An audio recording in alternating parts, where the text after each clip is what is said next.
party. Hello. It's my first time, so please be gentle. No problem. It always feels like a first time for me. Every time is a little bit different. Welcome to the party. Hi. That was YouTube replaying myself. Oh. So where are you connecting from? Oh, I am in the West Coast, Canada. So for me, it's midday, 12 o'clock. Yeah, it's nice to see you in the sunshine. Yeah, I'm in the past. So past. Well, I wish that would work like that. So whereabouts in the West Coast? In the British Columbia? Sunshine Coast. So it's really close to Vancouver. Yeah, yeah. So Nice. British Columbia. Yeah. On mainland or on Vancouver Island? That's mainland still, but because it's kind of like peninsula. Yeah. So yeah, it's mainland. But yeah, far a little different though. I used to live on Vancouver Island for a couple of years. Oh, I didn't know that. There's an international IB school there, and Which place was it? near Victoria. It's called the Lester B. Pearson College of the Pacific. It's one of the United World Colleges. So yeah, it was a very nice experience. I was say 16, 17 years old at the time. Ooh. Very, very poor English. I learned my English there. I moved here when I was 27, so I guess I will always have the strange accent. My accent has changed so much over the years. It's incredible. Yeah. Yeah. So that was ages ago, almost 20 years ago. I was there, and then we went to visit like 3 or 4 years ago to see the old places. Hello, Ulla. Hello, Maria. Hi. Hi. There's 4 of us. Oh no, Ulla is from Finland. Maria is from California. So you're both on the same coast. So we are on the same continent. Same and then same time zone.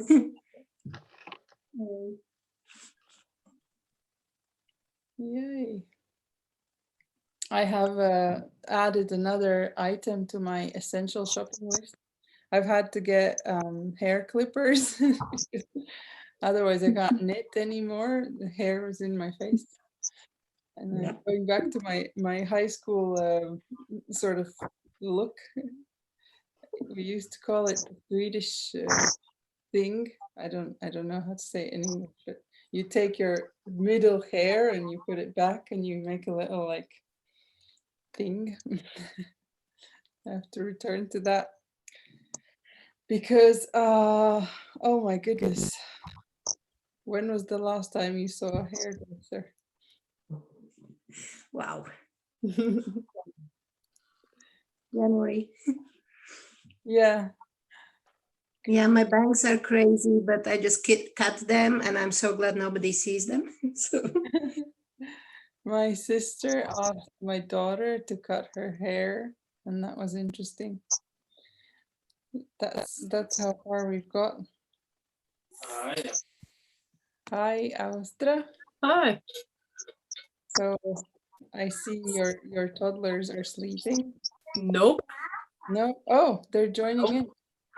I decided to go wild because it seems no way how to put her to sleep.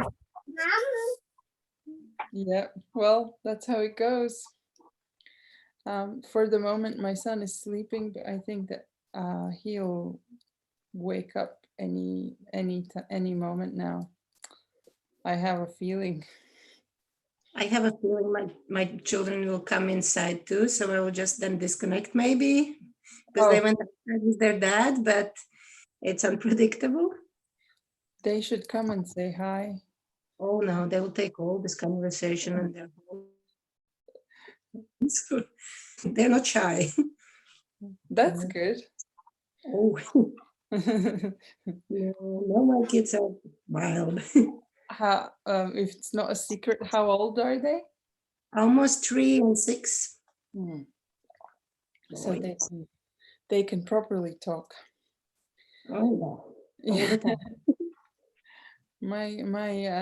My son still speaks in a language I don't understand. He looks at me as if he's really saying something serious.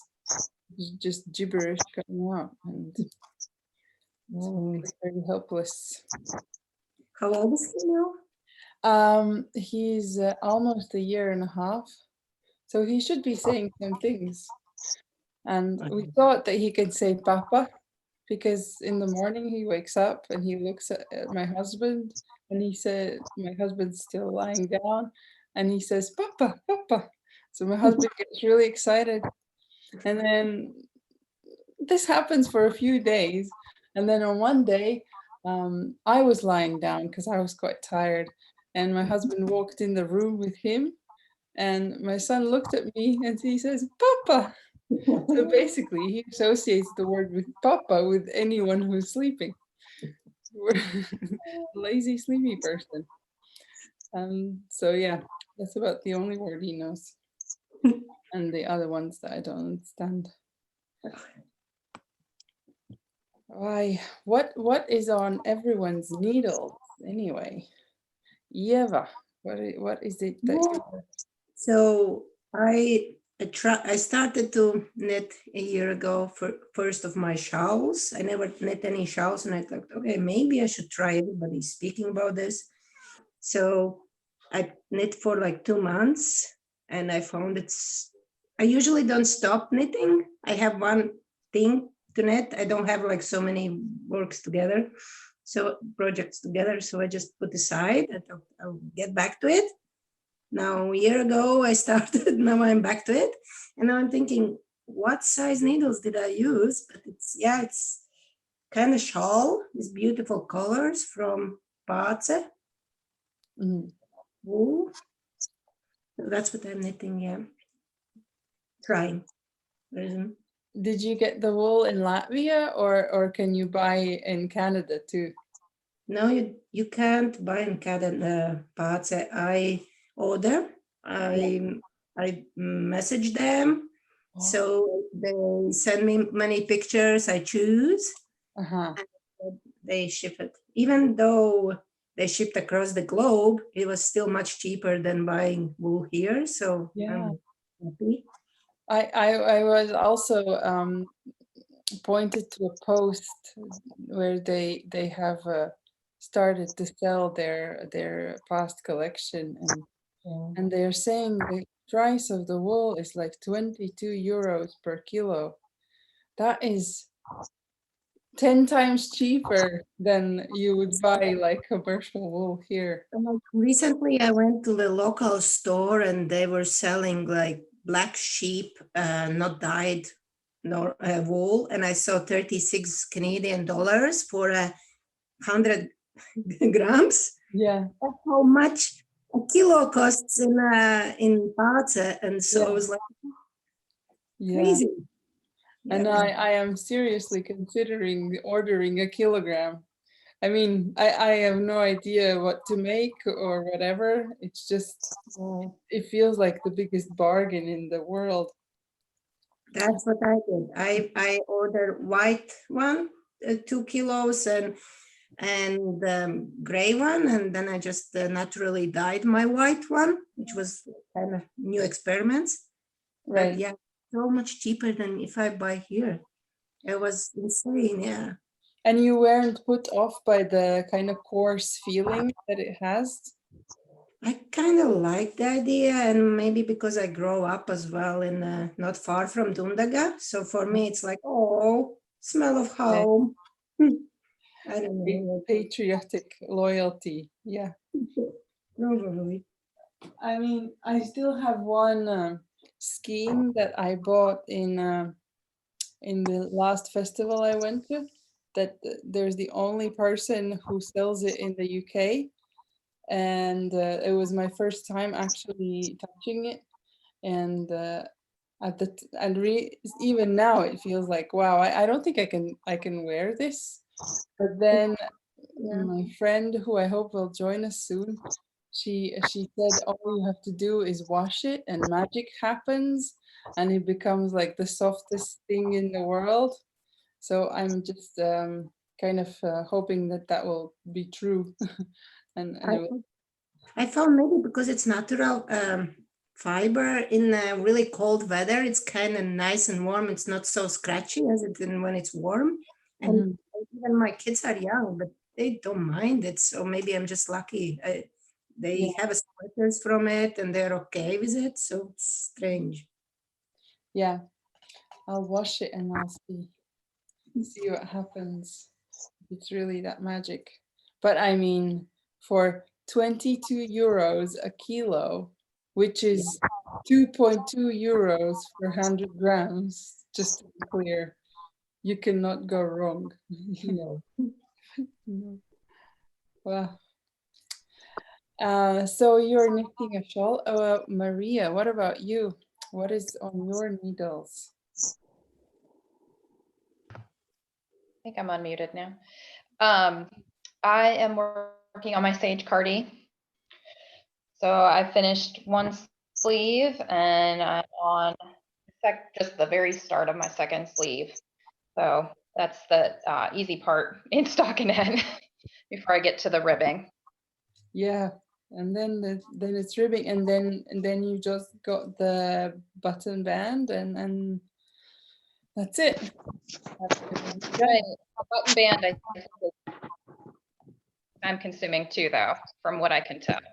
Yes, it is a little bit, but that is the last bit and the most satisfying, I think, because then you can really see it all coming together.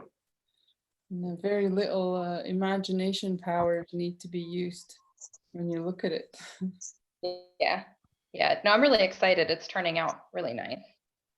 Is it going to be a knit that fits you well? Because you said last time that, or the time before, that you don't like to wear knitwear because it doesn't feel quite right. Yeah, I think it is going to fit. I mean, I tried it on. It's hard to tell with like needles sticking out of it and everything, but it appears that it's going to fit correctly, which is good. Yes, I've had that challenge before of things just not turning out the way I thought they would. And then it's very disappointing after you've spent 18 million hours working on something. But I think this is going to work out.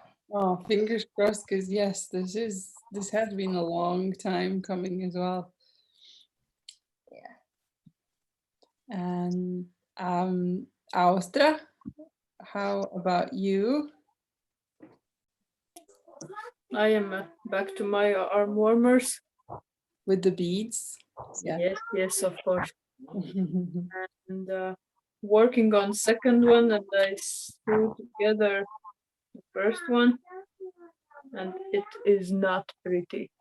Why not? What's Because wrong? you can see where the beads are not precisely Ah, aligned with each other, and it drives me nuts, and I'm not sure what I will do with it. I did not weave in the end, so I can still try to sew like 5 more times, because I did it 3 times already, so what, 5 more?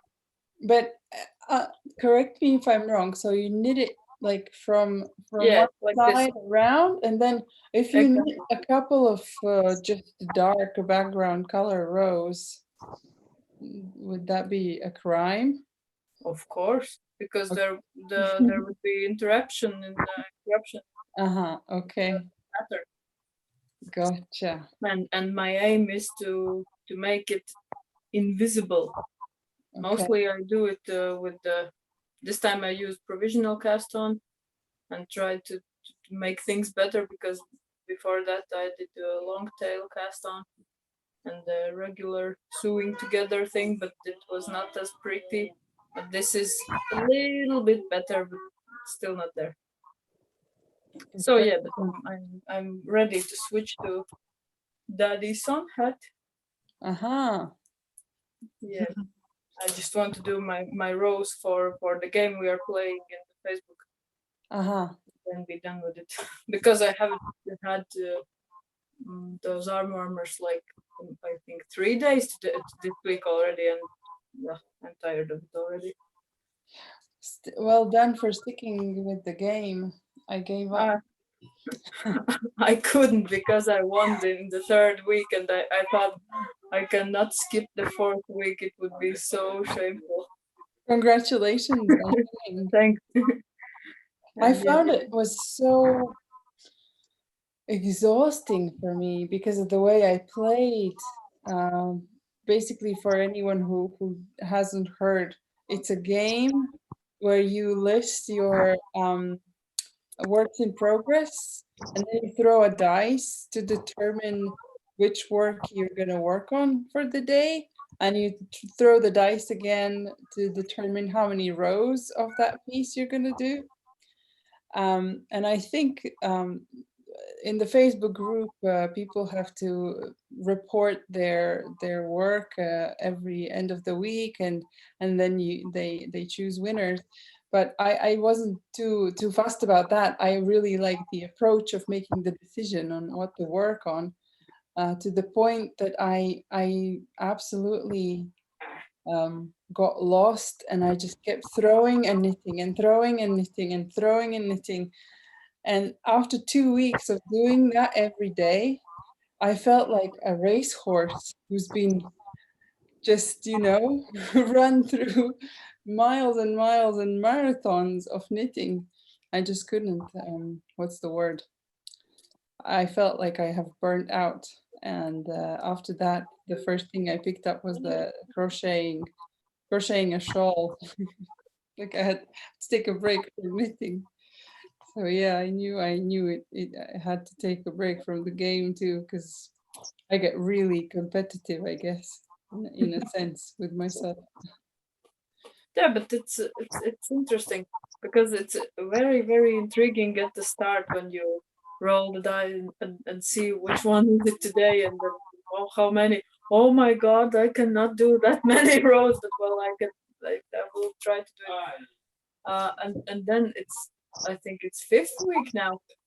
Yeah. I haven't rolled one pair of socks for the past 2 weeks already. Wow. And well, they are just sitting on the back of my couch and nothing happens. Also, I dropped the jacket that I am knitting because the needle size is so much larger than for all the other projects, and I don't want to mess my gauge by switching one day to 2 millimeters and next one 9. Well, actually, to go from 9 to 2 would be more difficult. Wow. Yeah. Knitting. And I'm a person who is used to have like 1 or probably 2 knittings per time. Yeah. Yeah, that was also interesting, because I mean, I might have 6, but then I don't pay attention to all of them at the same time. And I think because I also keep in my head things that I have to do and not so much write down every single detail. And because I don't knit from patterns, but the patterns are in my head, there was so much to remember in the head. I was like, oh, for this jumper, I know that I have to do increases every 7 rows, and this one decreases every 5 rows, and that was all in my head. And I was just going a little bit mental. It was Yeah, really I'm kind of afraid that I will roll those socks that are sitting on the couch for 2 weeks already, because there's a cable in there. It's not a difficult cable, but still, it's something different, and then I will have to think again. Yeah, that was hard. Well, anyway, Ulla, I see you're wearing your newest shawl. Yes. Can you hear me? I don't know if you can hear me. Now I can. Yeah, sorry. Okay, okay, good. Because I have another device. I've not used this tablet before for this, so I had problems in getting in this knit tonight and hearing you and getting the the audio and video on. But I guess it's on now. Yes, I have my newest shawl. I'm calling it my Corona shawl. It's the Stephen West pattern painting bricks shawl. I like it very much. It's really colorful and I need colorful at the moment. So it's nice. And I'm actually, even though it's knit night, I'm doing crochet. That's okay. Let's see. fine. Can you see it now? Yeah. Wow, It will be a bag. it's amazing. It's I don't know if colorful. it will be a backpack or an ordinary bag. I don't know yet, but and the yarn is, cotton yarn. These two colors. Are you making up the design as you go, or are Yes. you following? Yes, it's a Mola Mills design. I don't know if you have heard, but she designs crochet patterns. She has made quite a few books, and this is one of her patterns. And it's really, I like it very much. It's really nice, and it will be really like a sturdy backpack, or what I choose it to be. I don't know yet. The original model pattern is a bag that you make long enough and then you fold it here and then you can put it under your arm. But actually, I don't know if that's very practical. Yeah. Like So a maybe I backpack. will make like some straps or make it a backpack so that it's more useful for me as a finished product. Yeah. So this will be a stupid question for crocheters, but how do you hide the second color? Do you just put the yarn and crochet around it with the previous row? It's inside. It's here inside the Yeah.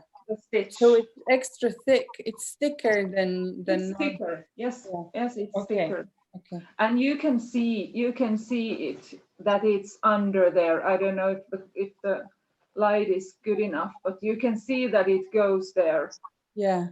at the other color. And what's easier, better. stranded knitting or crocheting like this? I think this is easier than stranded knitting, because here you can really like pull the yarn and it can be like tight, but if you do stranded knitting, it can't be tight. Yeah. It's it doesn't. I'm always like put off slightly by the crochet, because in knitting all the columns align, every stitch in the row is directly above the next one. But in crochet, it feels like they go a little bit zigzag. Is it just me, or? Yeah, you have to put up with that. Yeah. I mean, but then is it possible to kind of get lost because it goes off on a tangent, or do you always kind of get back? The reason I ask is because I think I have problems with the sides. I don't quite know when to exactly end, because I don't know if I'm aligning to the right or to the left, if you know what I mean. Yeah, that can be the problem. So that if you don't know, you might turn too early, or you might do an extra stitch, and then your piece becomes wider or smaller.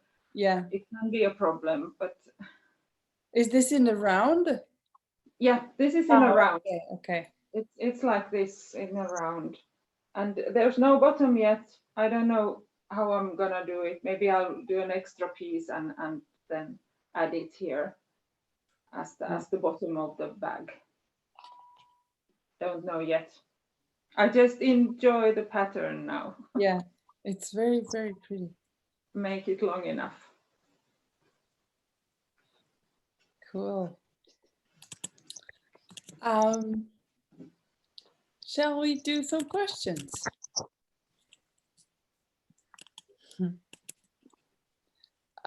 Again, I have borrowed the questions from my Latvian online knit party group. And the first one is about podcast on YouTube. So I think, yeah, Austra has already answered them, but please consider this as a completely different line of showage, so you can repeat your answer. Do you watch any knitting podcasts on YouTube, and what ones are your favorite and why? And maybe we can start with Eva. So only podcast I actually watch is yours, Zane. Oh, I never actually watched anything before, any podcast.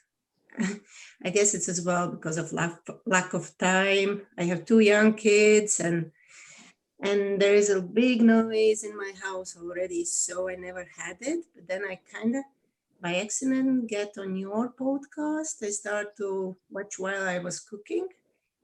So yeah, you're the only one I'm at the moment. thank Yeah. you. Yeah. Yeah, and I mean, why do you watch me? That was Well, the question. Why?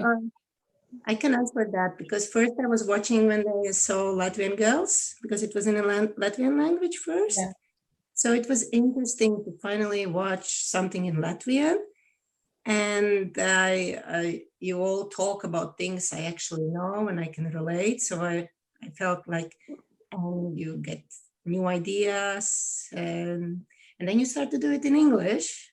Mhm. It was interesting too. So yeah, that's why I start to watch it. Cool. Lack of my Latvian community and to remind myself a little bit of Latvian too. Yeah, it's hard. Do you find that you kind of when I mean I used to have to look for words a lot because I couldn't. Yeah, that's really strange. I found it too when I lived before kids. When I lived, my husband is Polish, so we were talking Polish English. So, and then I went back to Latvia, and I was sure I'm still speak Latvian, and then I started to struggle, and it was so terrifying. It was like, what happened? But once I had kids, I talk with my kids in Latvian, and I guess that kind of improved my language. They don't speak Latvian back. They speak English, but, Yeah. but at least I speak. So I kind of practice. So it's getting better. Of course, I'm probably losing my R and V, but I think that's happens if you speak different languages all the time and your brain kind of wires different ways. Yeah. So I don't speak any language anymore. All my languages are gibberish now. Do you think in English? Oh, when you count stitches, do you count in English or Latvian? English, yeah. And I think I actually start to think in English. I've been outside from Latvia for 15 years, I guess. Yeah. So yeah, I do speak. Yeah, it changes really. Yeah. Yeah. It used to scare me too that I couldn't find the word. Oh, But now I just kind of forgive myself and say, well, that's what happens, and such is life. Forgive me. What about Maria and YouTube podcasts about knitting? There's none that I watch regularly. I'll catch a little bit of one from time to time. I don't have a whole lot of time to sit and watch them. I listen to some podcasts. but not as much on YouTube. I think it's just not enough time. There's only so many hours in the day. Yeah, that's right. I think with the quarantine and with the lockdowns, I have absolutely stopped watching everything on YouTube. There's no more time. Maybe in winter again as well. And Austra? So I watch, of course, your podcast, and I do watch also Todo Punto, which is in Latvian. And what did I mention last time? Also some Kia's podcast. But I start from the beginning, so I'm watching like about, I don't know, 50 episode, and it's like 68 now. And then I recently started to watch Arne and Carlos. They seem entertaining to me. They have a cow now, so yeah, interesting. Yeah, they are funny.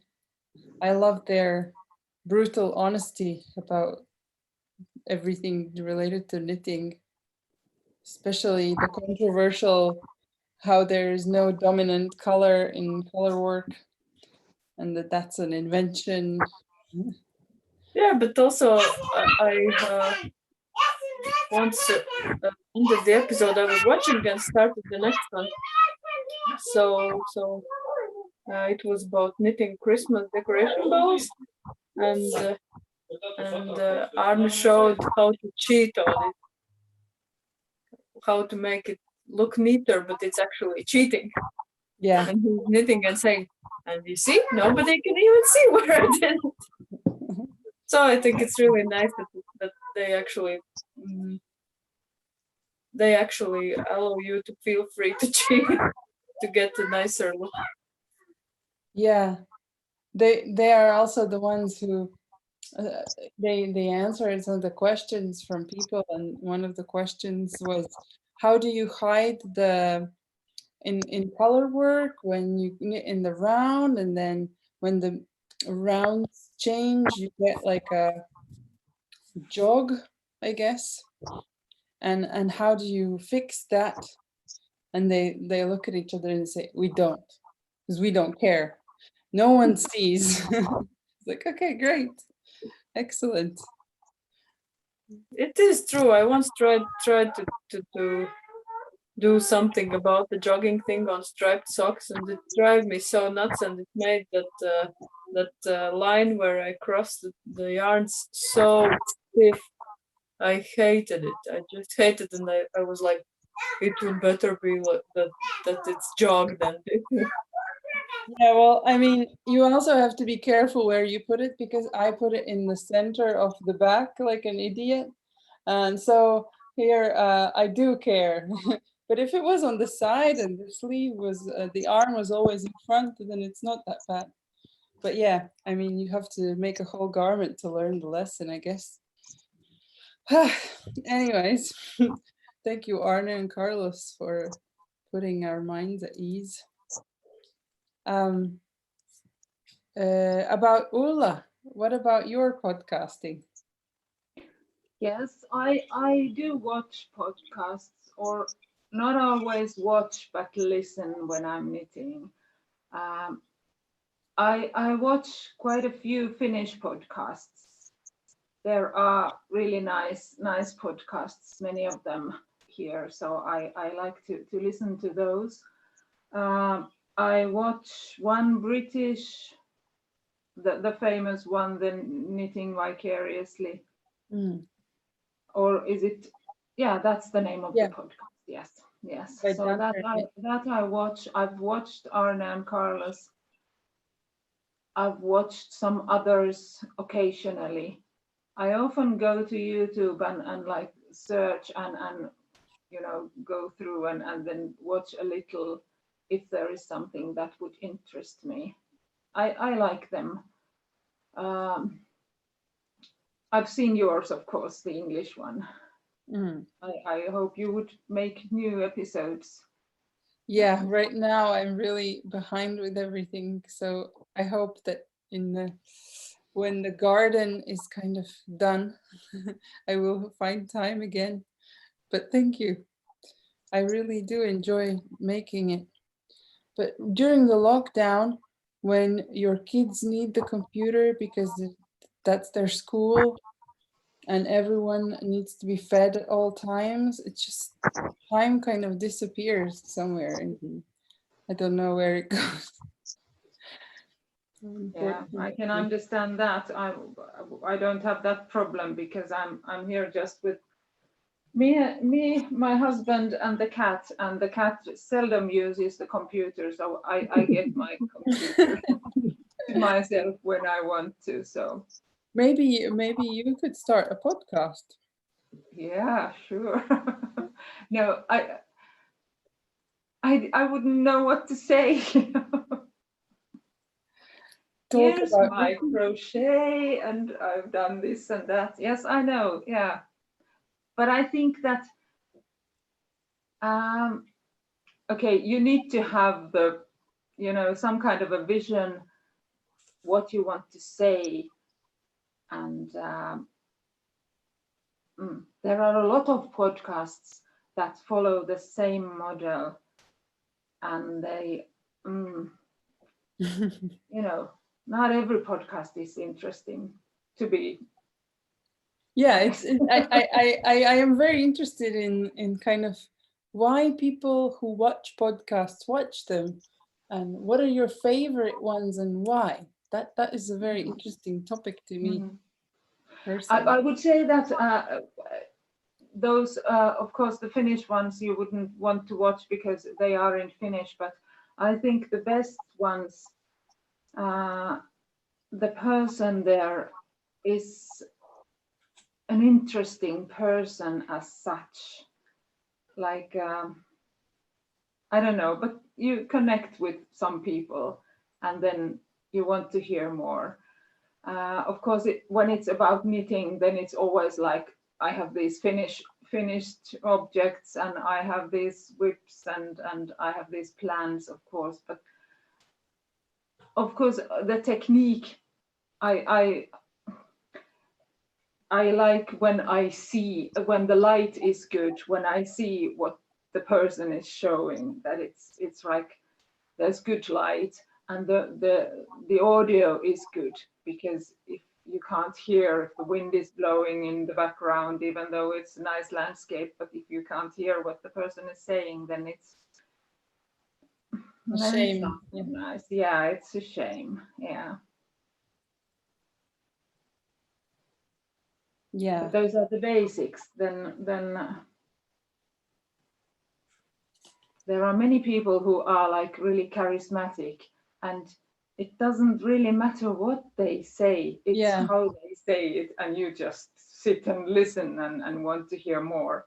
Yeah, I think from the ones that you named, I also watch sometimes, well, not lately, but the Knitting Vicariously podcast, and it feels like she's an actress and she uses these big poetic words and she's always really, really excited about all the yarns that it's so contagious that you can't not want to kind of knit. So I think it's been very successful because of the way it's delivered in such a literature.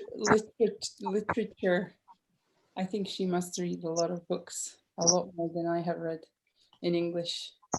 These some of the words I don't even know what they mean. Yeah. Googled. But Yeah. The first thing you need to do is look up for vicariously, because no idea what that meant. Yeah.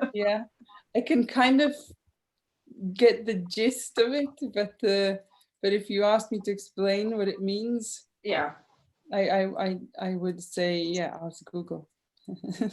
yeah.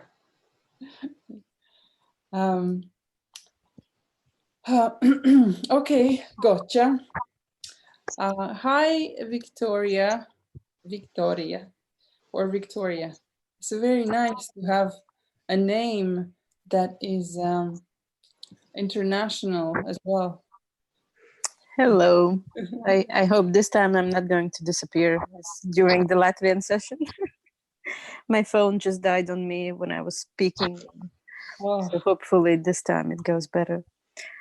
For me, the past podcast, I actually, no, I don't really watch. I watched yours. That's how I found you, somehow through Facebook, then on YouTube, and I enjoyed it. I tried this Arno and the other guy, sorry. Arne Carlos, yeah. Yeah. But I don't know.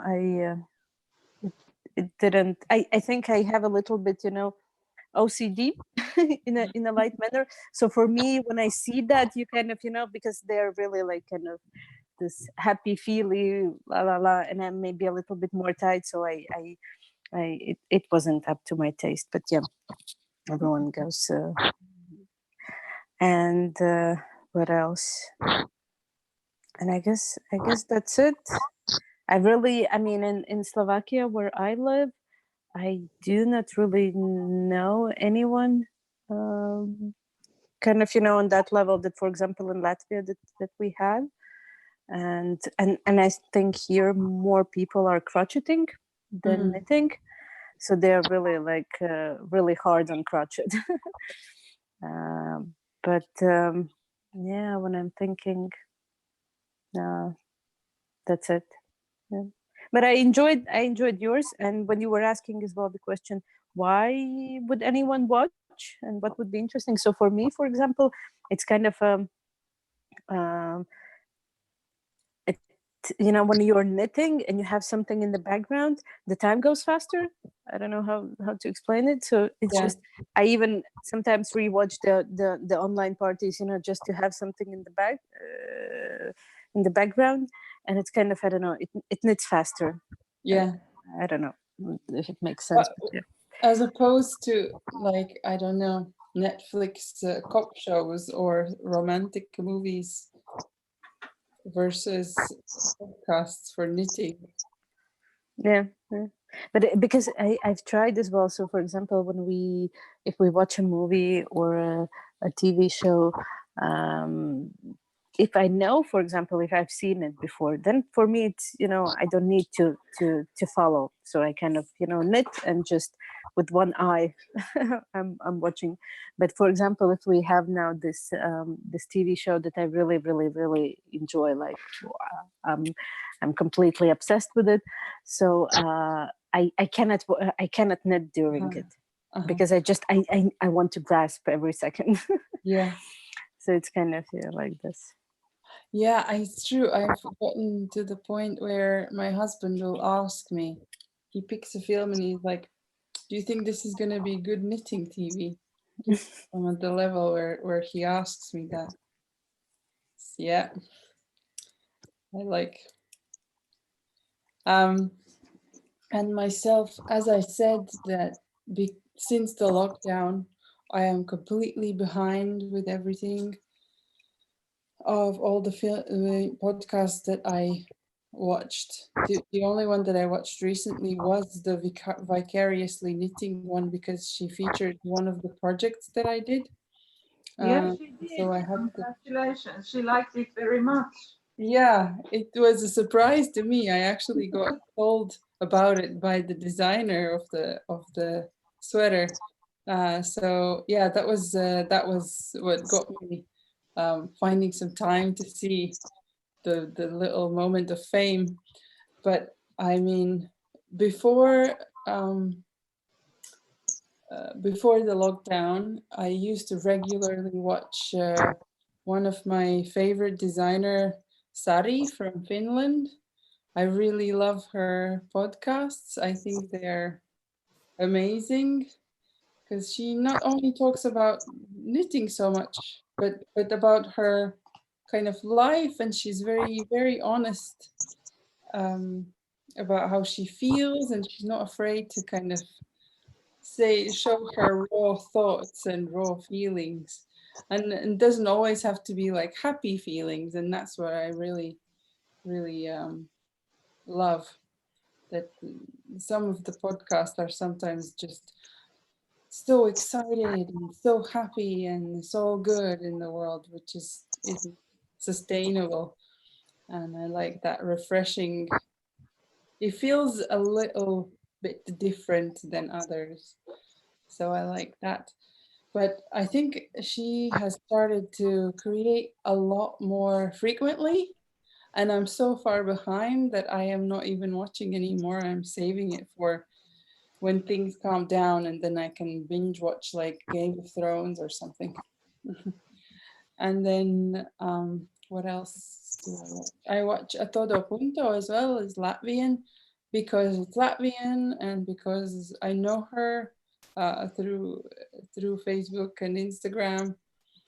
And I watch Skandir.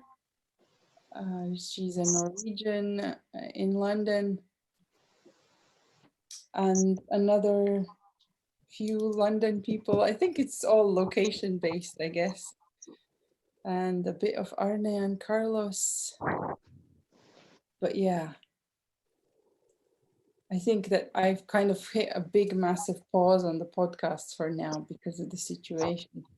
And God knows what I will watch when it's the new normal hits. So that's that. Have you watched the Danish podcast Fiber Tales? No, but I know her Instagram is beautiful. So Yeah, you should watch that. I recommend. She's Her- really cute. She's really like sympathetic person, and it's really Okay. nice to watch her podcast. So I really recommend. I forgot about her, but yeah, I do watch her. because I have noticed her Instagram is really gorgeous. The photos are always so deep, if that makes sense. Yeah. They feel like they have a story. And yeah, like a tale, directly. But thank you. I will check it out. Right. And the next question is related, maybe. How do you grow as a knitter? Do you participate in online workshops or courses?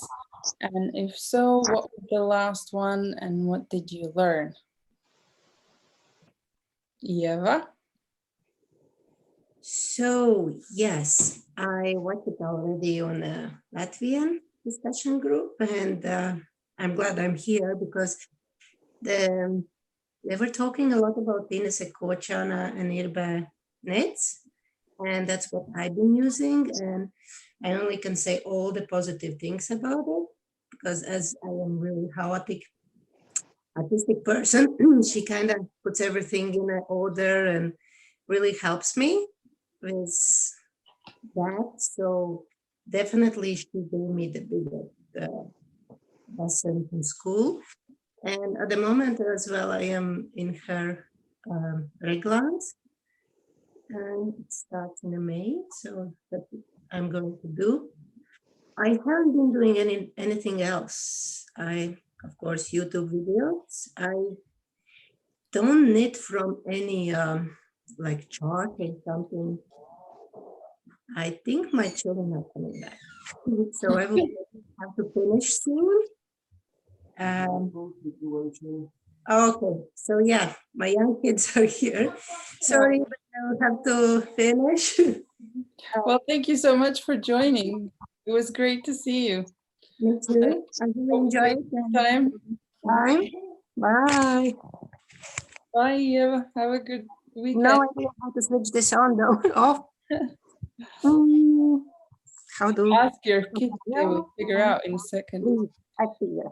Thank you. Oh, yeah, our children. The bosses in our home office. How about Maria? Yeah, I have done some online workshop type things. The last one about swatching, and it's not that I didn't know how to swatch or had never swatched before, but it's like I need to get some thoughts about how to do it better. Because as I said, I make things and they don't turn out the way I thought they would, even if I swatched for them. So I got really, different things that you should do with your swatch to make sure that you really are getting a true representation. And since I did that, I feel like things are turning out better than they had previously. What were the main takeaways? So some of the things that I had not done before, like swatching with different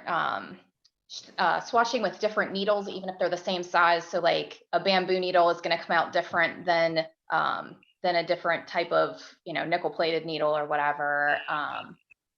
Like I never thought that I knew it would matter, but I didn't think it would matter as much as it did. And different fibers, even if they're all the same weight and they come out different just because they drape different, all of that stuff. So it was just really interesting to do that. It was more experimental than anything, just so you would kind of get thoughts in your head for when you're picking things the next time you start to do something. So yeah, I thought that was a lot of fun. Wow, I never thought they would make like a workshop about that, but there's a lot of content.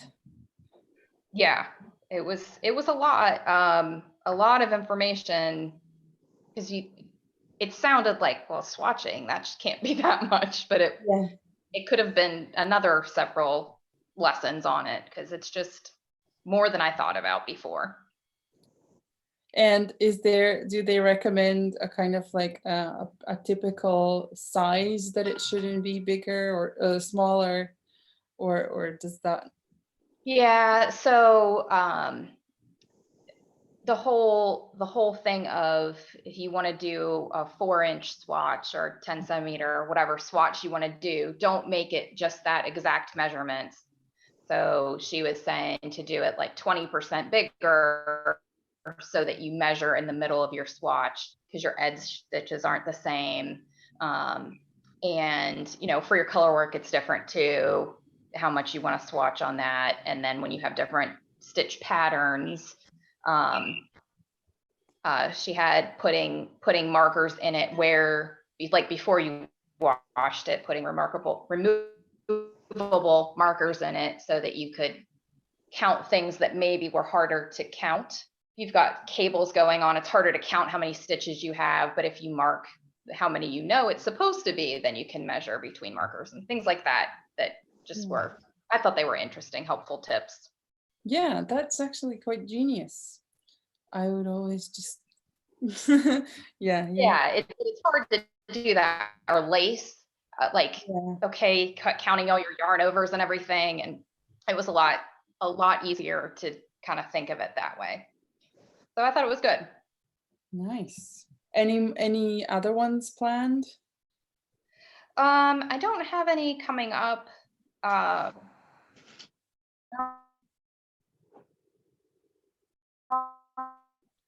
Depending on how much time I have, I do various random classes, or I do a lot of stuff just by watching videos on YouTube too, and then practicing whatever somebody's doing. So yeah, I find that helpful too.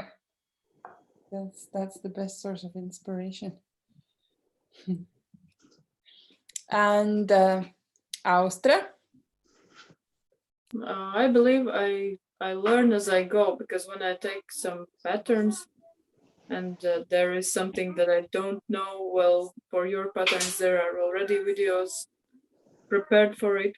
Well, if it's not, then I will just Google it. It's so easy this time, because if you Google and you watch one in YouTube and you don't understand the thing, you just watch another one. Probably it's clearer to you, because sometimes it really messes with my head, because people are,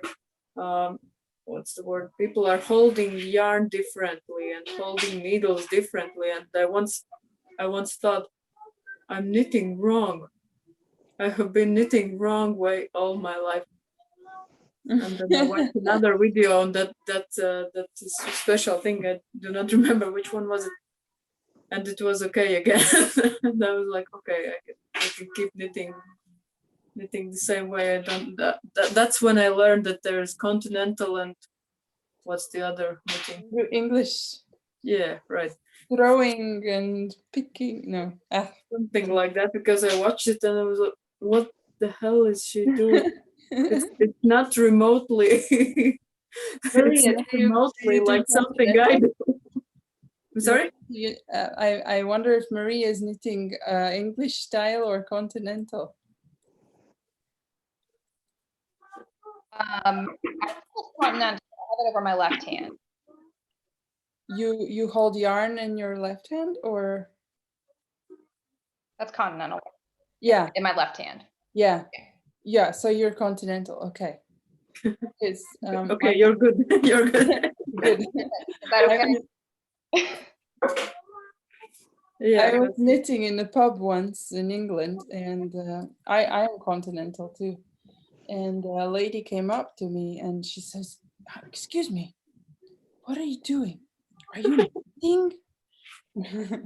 and I said, "Yeah, I'm knitting," because I wasn't doing, that big throwing thing that they're used to. She wasn't sure what was happening. Anyway, yeah, that's absolutely possible to be confused by YouTube videos when someone's knitting in a completely different style. definitely. And so I have participated in some master classes, but I don't know. I'm mostly, well, probably because I'm watching YouTube videos, like podcasts, for about a year now. So probably I will participate in any master class. But so far, I have mostly learned from people in real-time master classes when we are actually in the same room and I can ask a question when I don't get things and stop it and ask to please show it to me slower. What's the last thing I learned was make one right, make one left. It was so crazy. I was it took like 3 days for me. Is it because I was was yes, because I was messing them all the time. oh, And I have printed the pattern on both sides of paper, so I just have to flip it back and again and back and again. Finally, I drew a little sketch for them, and then I finally got it. oh my goodness. So yeah, but it's good. I learned new things. And about the Judy's magic cast on. Okay. I'm so sure that I have done it before, and I cannot remember when, where, and why, and it drives me nuts. It's such a when you start doing it, the Judy magic cast on, it feels like this is what a 5-year-old would figure out what to do with needles and yarn if they were given it. That's how it felt to me, because there's no way to secure the yarn. You just like put it around the needles. Yeah, but I couldn't stop because I could not put it down and like go Yeah. somewhere or what. You Yeah. just keep it in your hands and do it and count it, and then keep it in one hand and count with the other finger. Is it all correct and everything's going? It is one of those things that you cannot stop until you're done. The same with like the tubular cast on as well. Until you're done with all the stitches, you better don't let go of your needles. And yeah, it doesn't help when you have toddlers with like greasy hands running up. Hi. So you're saying you're learning from following patterns, learning by doing and figuring Yeah, things out. yeah. And I recently thought that I don't know how, but I have known so many things before. No idea where have I learned it, because definitely not in school. There were no such complicated stuff. But before I started knitting from patterns, I just somehow figured things out. You need something more on this side, will you think how to make it? Yeah. And the worst thing with that method is that you don't know that you know it, because when you figure something out, you don't bother making a name for it. And chances that you know the name that everyone else is using is very slim. What about Ula? I guess I do the same. I follow the when I decide to do something, I find a pattern and I follow the instructions. I'm a person who follows instructions. So if I don't understand something, then I Google it, and you always find a video showing whatever weird stitches the pattern includes. There's always someone who has made a video. Yeah. And of course, some great patterns and designers make their own videos to be included. And that's really, really nice, because there are so many different techniques you can use in a pattern, and showing them in a video is really nice. But I've also attended some not online courses or workshops, but like what are they, real life workshops at Knitfest here in Finland, and some yarn shops organize workshops here, so they are really nice. So there's a theme. For example, I went to a yarn shop organizing a workshop around mosaic knitting. Mm-hmm. And that's not like anything hard. You can learn it, watch a video, but it's really nice to sit in a group and everyone is learning the same, and then you're chatting with all the other people. And actually this has to do with me watching podcasts also. It's about being part of the knitting community, that someone else is knitting too and they are showing it there, and I'm participating by watching. So but of course it's really nice to knit physically in the same room with other people and not just online. But I don't know what kind of online workshops did you mean? Are there some, what kind of workshops are there? I think increasingly, because of the lockdown as well, there's more and more classes that are offered. At least I have seen quite a few in Latvian. It's been going on for a while. You can subscribe to be part of a group that gets like master classes from someone. And I know that there are Russian ladies who do that. I haven't really looked for it because I have so many things that I need to do right now with with started projects. But there's a website called Blueprint that also has various knitting related courses. So yeah, those kinds of things. And I suspect that all the workshops that used to be like part of festivals as well, all the instructors are finding ways to deliver them online through Zoom, like we are talking now, or in other ways. So I suspect it will be even bigger soon than what we know of now. But yeah, it is it's the kind of skill that is much easier to show like in real life, face to face, because I can't grab your knitting from you and fix a potential not to say mistake, but something incorrect. than to try and show you on Zoom. Now you put the needle there and you pull it. That's very hard. But still, I think for things about swatches and where there's a bit of theory and best practice, that can potentially be delivered online and beneficial. So unfortunately, Victoria had to run. Her boss was calling as well, and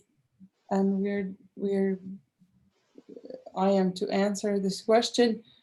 I am probably like Austra, that I have some idea in my head of what I want to make, and then I start doing it, and the way to do it becomes apparent, and I don't even know that it's a technique. Like, for example, I was doing short rows without knowing that there were short rows, and I am doing yarn over short rows because I figured it out that I have to do that in order to avoid the hole. And for a very long time, I didn't know that they were called short rows. And even longer time, I didn't know that they were called yarn over short rows. I thought that I had just invented something, some hack. But actually, there's a whole old, yarn over short row thing that existed. And I just, so I am definitely growing by just making things up myself, and then realizing that this is probably something that a lot of people have already figured out before me, and there's probably a name. And then I go and try and hunt on the internet what it's called so I can describe to people. For example, my most recent funniest method that I discovered that isn't my invention, but that people are using all over the world, is the 3-needle bind off. That's the name. Like, it kind of occurred to me that I have to do it that way. And it turns out that, yeah, that's a technique called 3-needle bind off. So for me, it's mostly trying to figure out what real knitters call these things that I'm doing intuitively. And my best learning is by doing other designer patterns, because every designer or everyone who writes a pattern has their own way of knitting, and it's really interesting to see how they, like lately when I was knitting the blossoming sweater, I discovered a new way of doing increases. So instead of the daddy sun hat, make one right and make one left, for example, I would now be able to figure out to do them in a different way. That was really cool. So yeah, and hi Liga. Hello. How was your concert? It was good. I saw me. Sorry? I saw myself, so it was good. Oh, was it a singing concert? Or Yes, a girl who was singing on our wedding had a concert on YouTube, live streaming. And she was also singing a song she was singing in our wedding, which was in Swedish. And so there was also our wedding picture in background during that song. Oh, wow. Okay. Yes. Amazing. Yeah, so she was singing in like 9 different languages. And there were people like a little bit from everywhere who were watching from America and many European countries. So that was nice. A lot of like classical music, so it got a bit boring sometimes, but she has really nice voice. I don't know if anybody knows her. Her name is Alexandra Spitsberger. Oh no. Oh, she's pretty young. My husband started to Kind of follow know her actually. Yeah, a little bit that way. My husband found her a few years ago on Facebook. some of my relatives shared a video of her, and he loved her singing. So he was following her since then, and then without telling me, he contacted her before our wedding and asked if she could sing. Wow. Yeah, and that was the best choice for the wedding. That was amazing. It couldn't be better. Nice. And during 1 week, she learned a song in Swedish. Her mom had idea that we could surprise him, Wow. and everybody was crying I bet. while she was singing. So yeah, that was a really good surprise. Of course, you wanted to hear her. Yeah. We were just talking about our the way we. I was in the middle of trying to answer a question of how do you grow as a knitter? Do you participate in online workshops and courses? What was the last one, and what did you learn? And I was just saying that I try and hack it myself, and when I figure something out, all I have to do is find how the technique is called by real people. And then I have actually gone to not an online workshop, but it was a real workshop. The last workshop I did was on sticking, mostly because I of course I could have found there's millions of videos on YouTube, but then I was just really afraid to do it for some irrational fear reason, because it's cutting your knitting, and I had to have someone there standing over me and tell me that I have, I've secured it correctly and that nothing bad is going to happen. I needed that therapeutic voice. And but actually, yeah, it was cool. I really appreciated all these other people sharing the same fear at the same time, and then the great relief when nothing bad happened after the first few cuts. So yeah, of course, my other a workshop would have been a spinning class, which got cancelled, but is postponed to August. So I will hopefully still get the spin. And in the meantime, just yeah, keep hacking. How about you, Liga? I haven't been participating in any online workshops, not what I can remember of. I think the only one was like in knitting festival. There was a possibility to just write yourself on the list in the beginning of the day. So I tried to learn how to knit a sock from toes and up. The bad thing about that was that we could learn just the beginning, how to cast on and start increase the toe part, but it would be interesting to know how to knit the heel from other side. Oh yeah. Of course, we got the pattern for the socks, but then you have to do rest by yourself. So that was the bad part, because that was, I don't know, like 1 hour workshop or something like that. I think that's like the only one knitting related.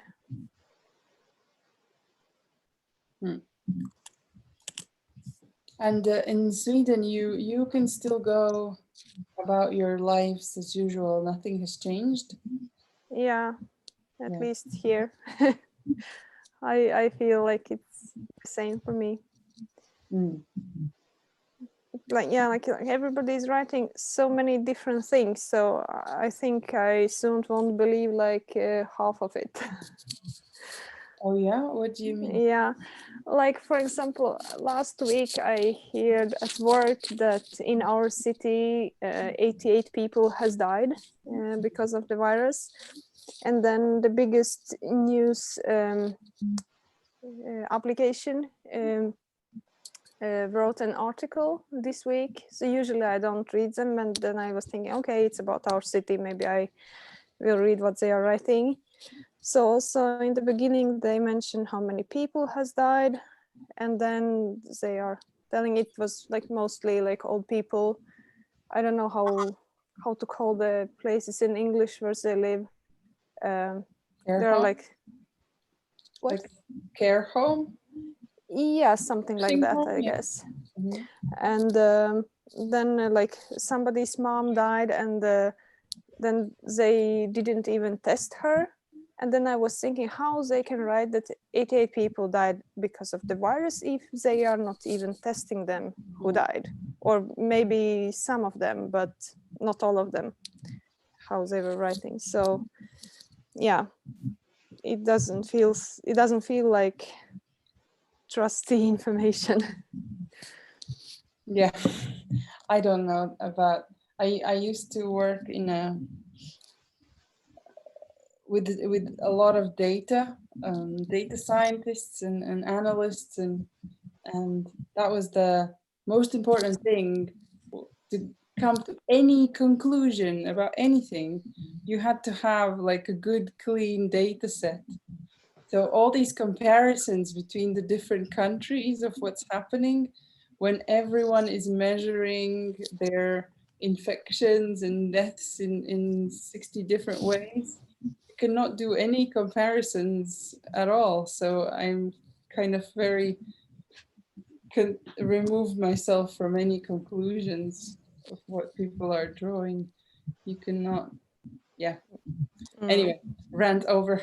Yeah, like What are you knitting, by the way?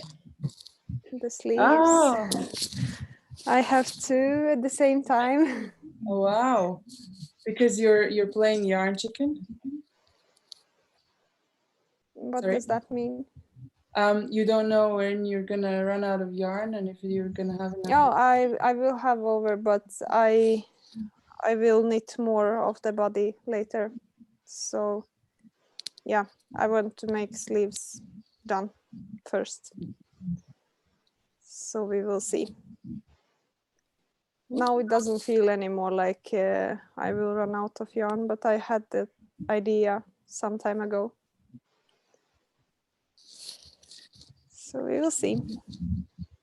Next question is, do you often participate in test knitting, and what has been your favorite test knit experience and why?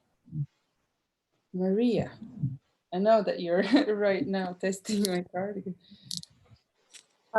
Yeah, I am testing it. So I've done, I don't know, maybe 10 or 15 different test knits.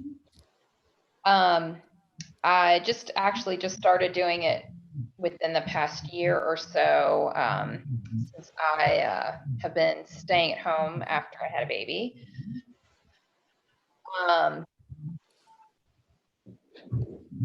Deadline on my knitting, because I feel like I get things done better knowing that I'm supposed to be done at a certain time. I don't just let things sit and cast on something else. So I think that's really one of the things I like about it. But what was the rest of the question? It was what has been the best experience? Yeah, favorite experience. Yeah.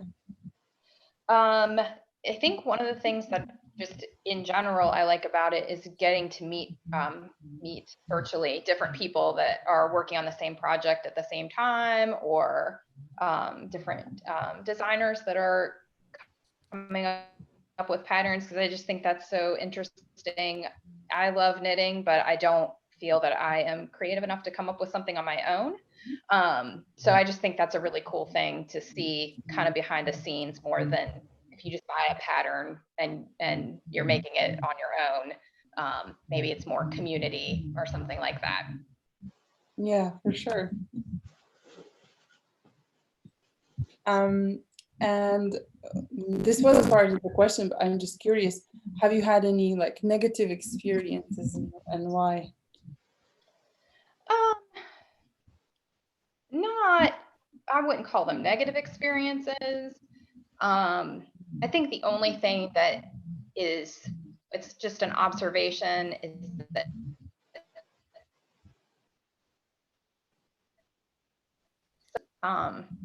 more efficiently than others. So yours are always good because I feel like you do the appropriate communication. I've had a couple that I did and it was like, I sent a question and it was just into the black hole. Like, hey, this doesn't look right. What should I do here? And then it took a long time to get an answer. So, I mean, it wasn't like the end of the world, but you know, I feel like there's people who have that skill of managing an effort and some people don't. So just an observation. Yeah, it's quite a project to manage. But yeah, Imagine. Especially if you're testing a garment that has 8 sizes and you want 2 to 3 testers for each size, that means around 20 people.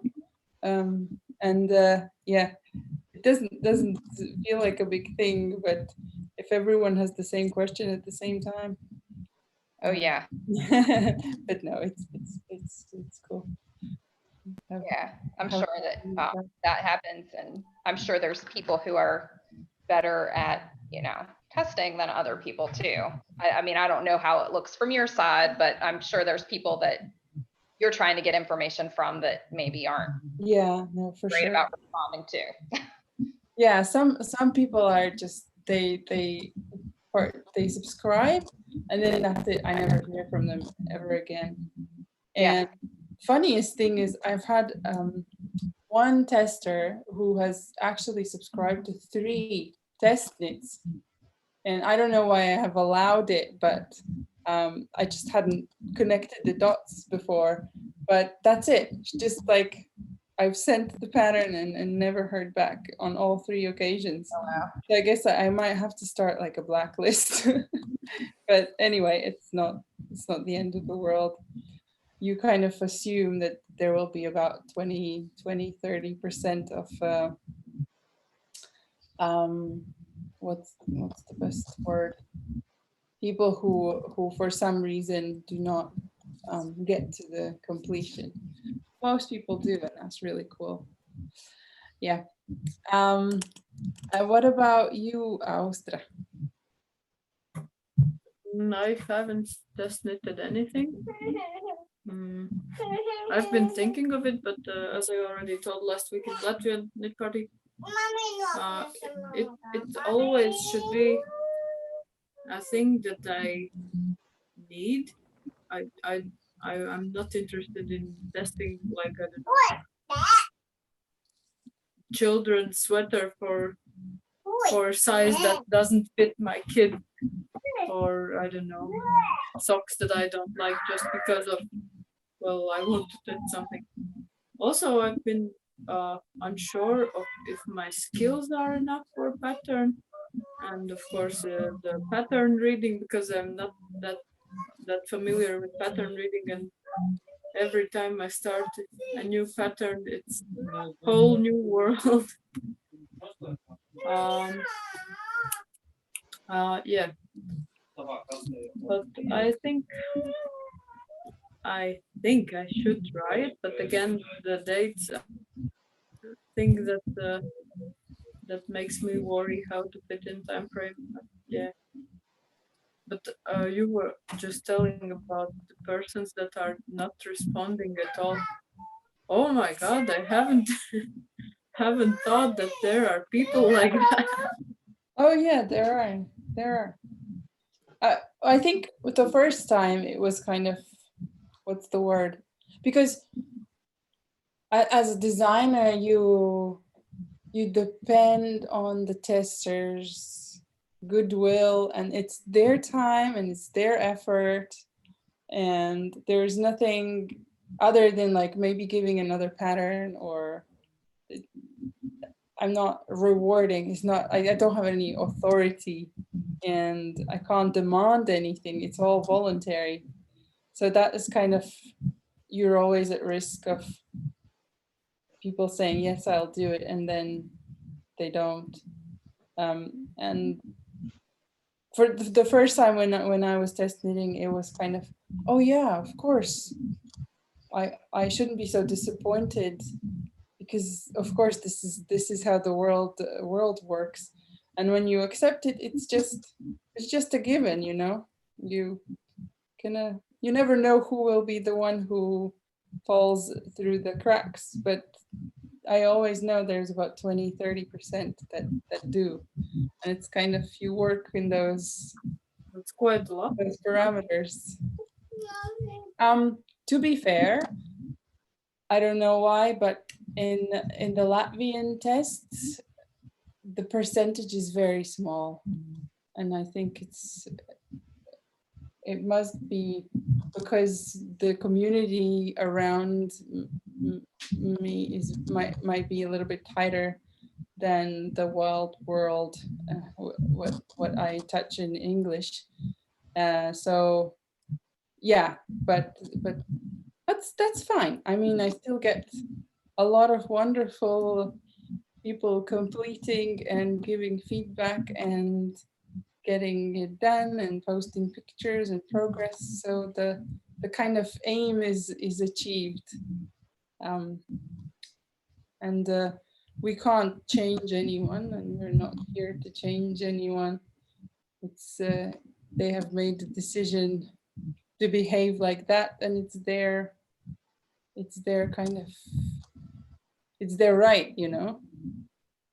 It's not that I would do that, but then I also can't influence if that makes sense. Anyways, rant over. At this point, I'm happy to be possible to be here, but I'm now saying goodbye to you. It's really nice to talk to you again. Okay, Bye. it was nice to see you. Thank you. See you next time. And we are on Ola.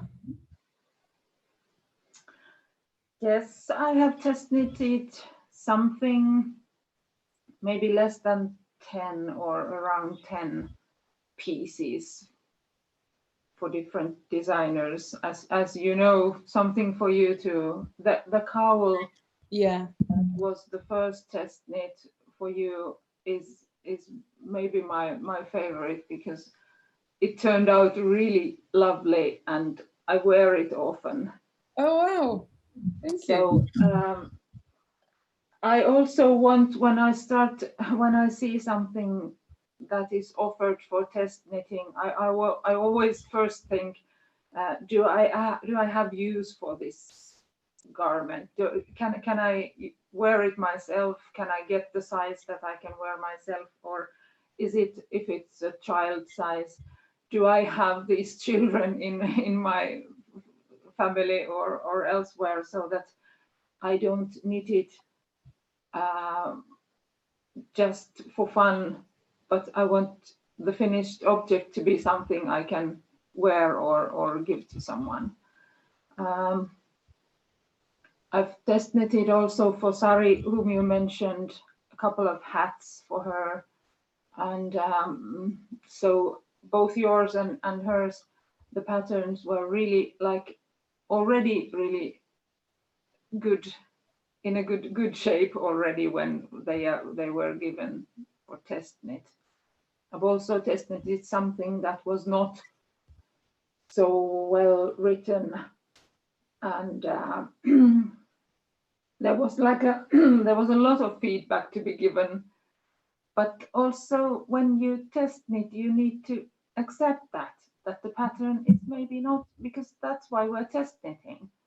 That the designer can then get the feedback and understand that, okay, this part is not understandable in the pattern, or there are mistakes. So I like test knitting, but as I'm a person who, if I promise to, you know, to test knit, I would never even dream of just, you know, not doing it and not saying anything. Of course, things happen. So then you just need to get back to the designer and say that I can't do it. Yeah. You know, just to take the pattern and run. Mhm.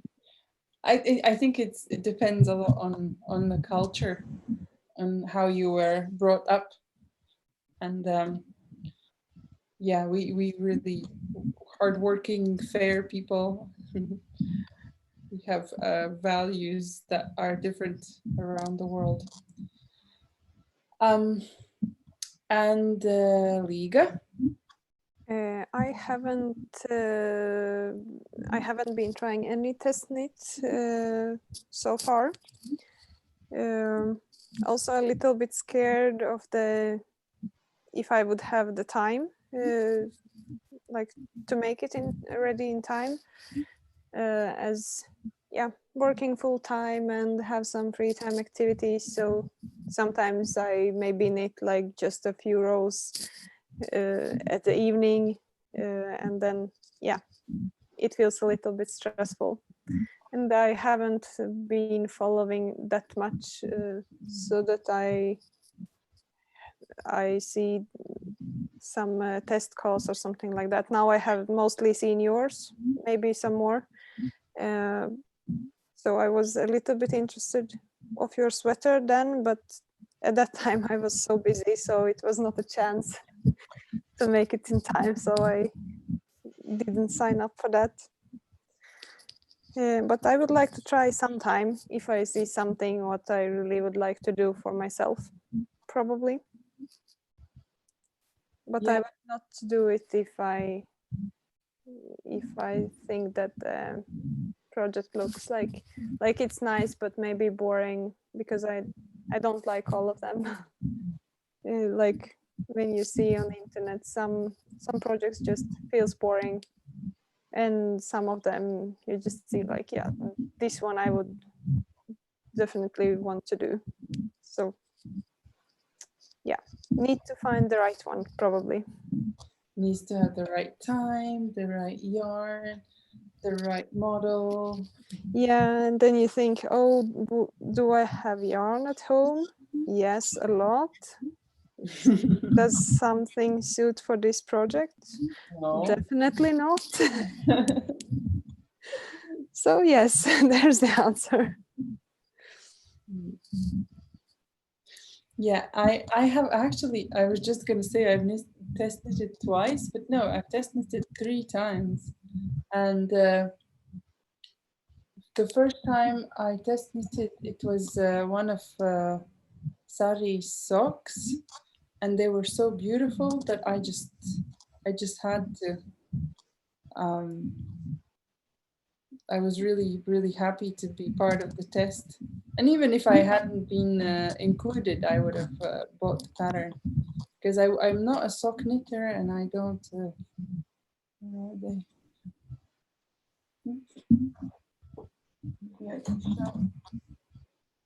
Yeah, I don't know. These are not.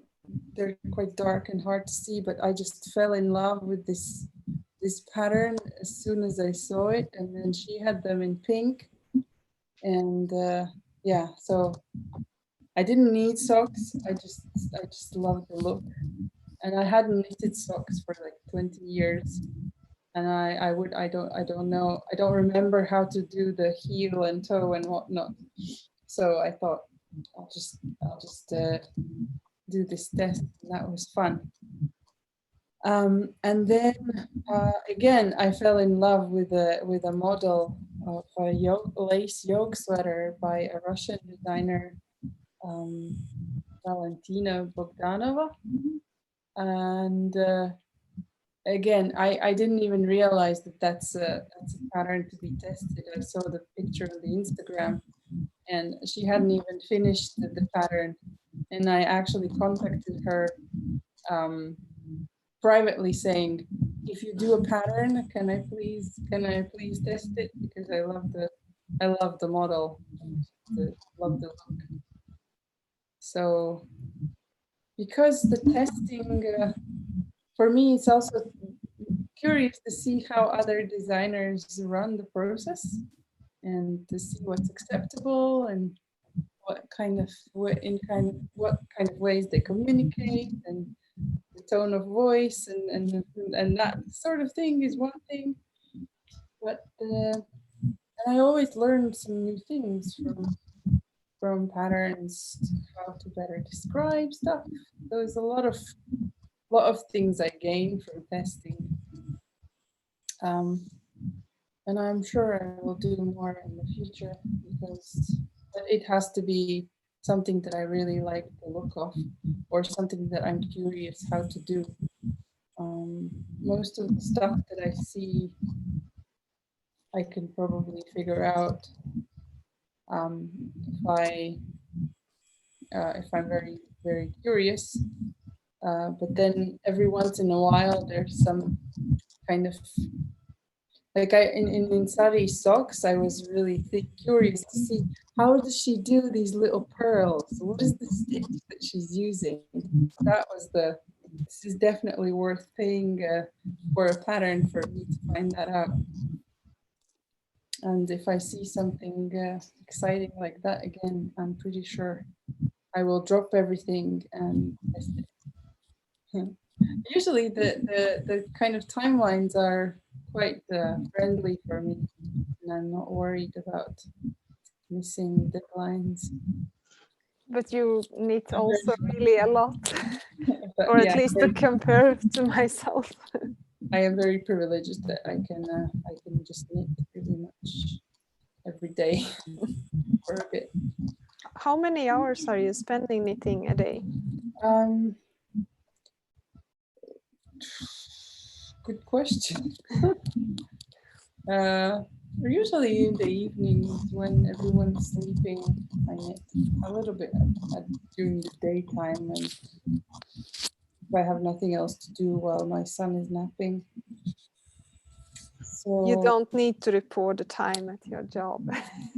no, I don't need to report the time. But sometimes I knit until like 2 in the morning because I just can't put it down. So what is the hours from like 9 to 2? How many are there? 10, 11, 12, 5 hours? It's like half a working day. Yeah, that sounds about right.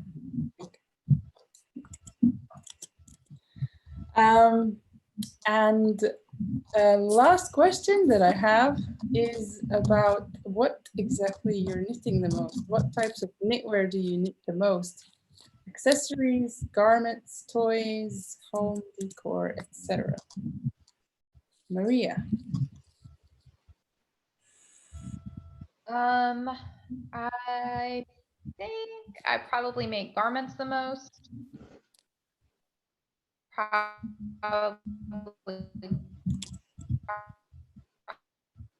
them. I don't think I've ever, well, I've made blankets, but I don't really make home goods things. And I have knit a couple toys like a long time ago. So those are way at the bottom. What were they? The toys?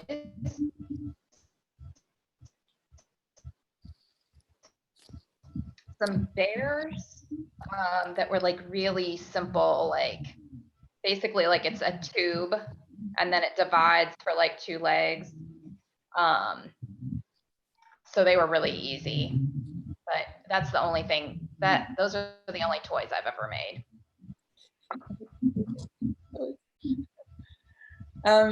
What about you, Ulla? I do a little bit of everything. But last year in 2019, I knit 14 sweaters or cardigans. 14, can you imagine?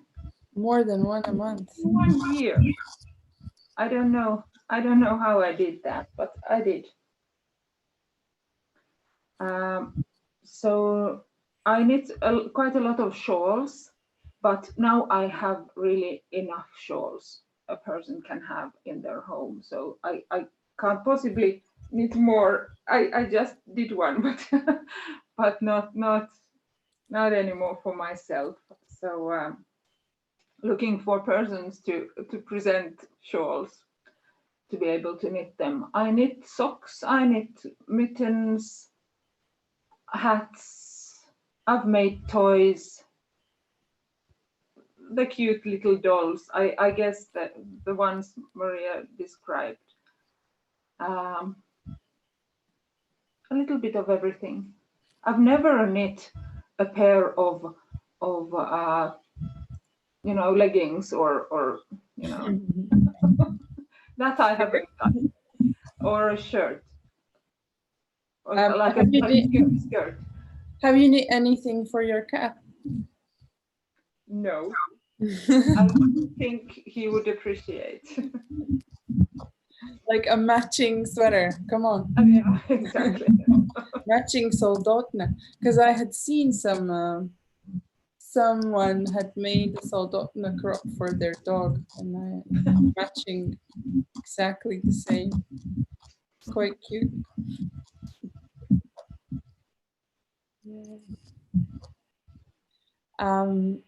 And Liga. I think I mostly knit garment, usually for myself, sometimes for some present for somebody, but then usually smaller things. Yeah, some baby stuff for the also as the gift if somebody gets a baby usually. And once I knitted a toy. No, it was not knitted, crochet. That turned out very good, but it was, how to say, like a lot of small things to do and to put it together, which was not so much fun. But I just saw that somebody here in Sweden made one, so I asked for the pattern, and it was some Russian pattern, so it was possible to read. And I made like a frog, so you could draw the tongue, and then it went back and played some music from inside, like for the baby toys when you draw them and then they play some nice quiet music. So I gave that to my husband's brother's daughter who got a baby. Some of her friends thought that they bought it, so that was good to hear. Yeah, I really liked that one. Liga's toy shop. Yeah. Yeah, that's all. But otherwise, like from clothes, it's a little bit of everything. Smaller things, bigger things. It's not like I'm focused on one thing only.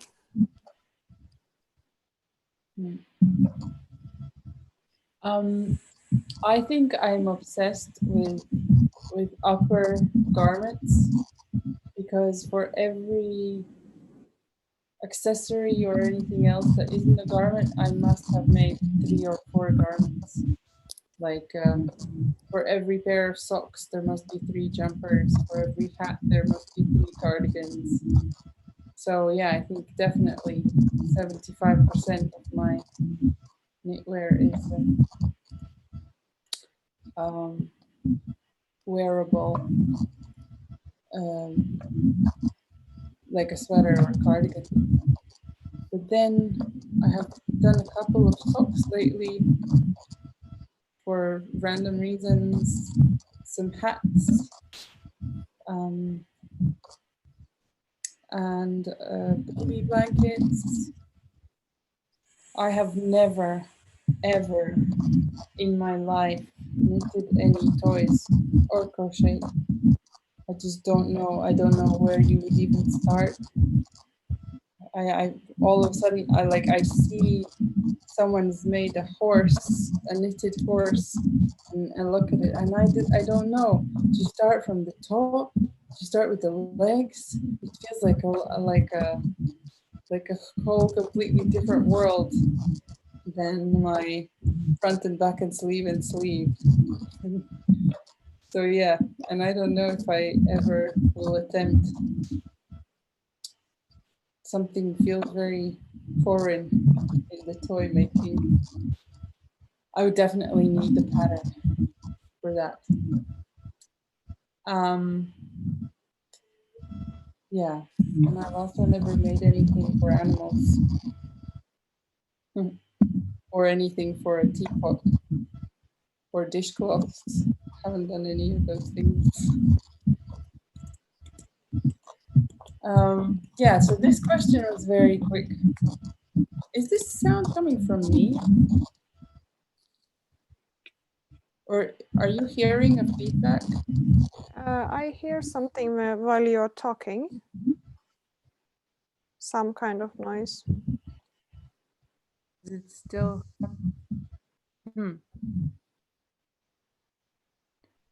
I'll reconnect my microphone.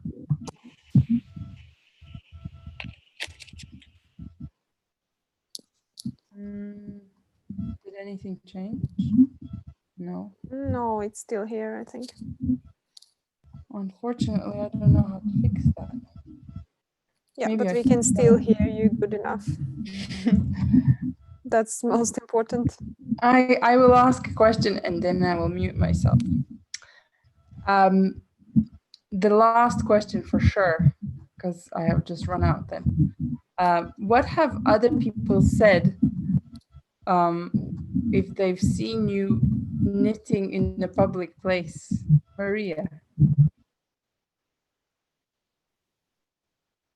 I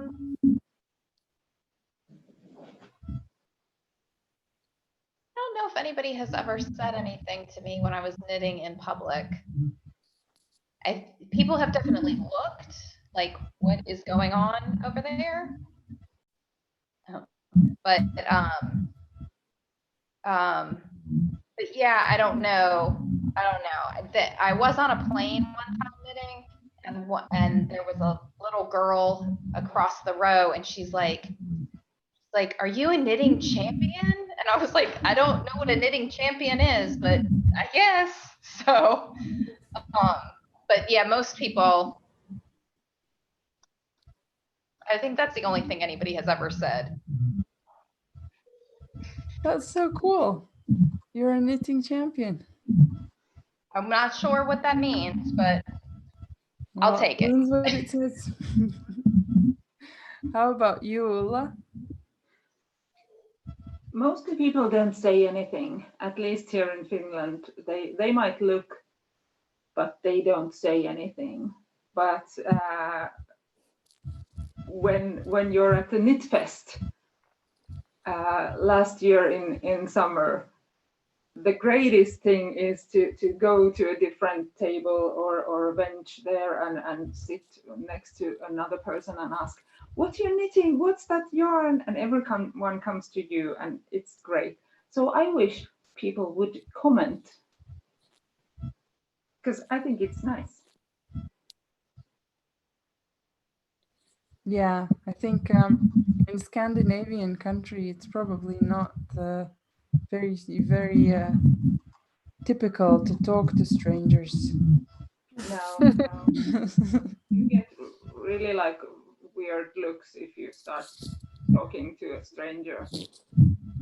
Yeah. So, I lived in Sweden for a whole year and I've made 0 friends because Latvians are the same. Where in Sweden did you live? Okay, so I cannot pronounce the town, but I think if I said Växjö, would you know what I mean? Yeah, of course. Okay. It sounds pretty correct. Okay, it's a university town. I went to university there for a year.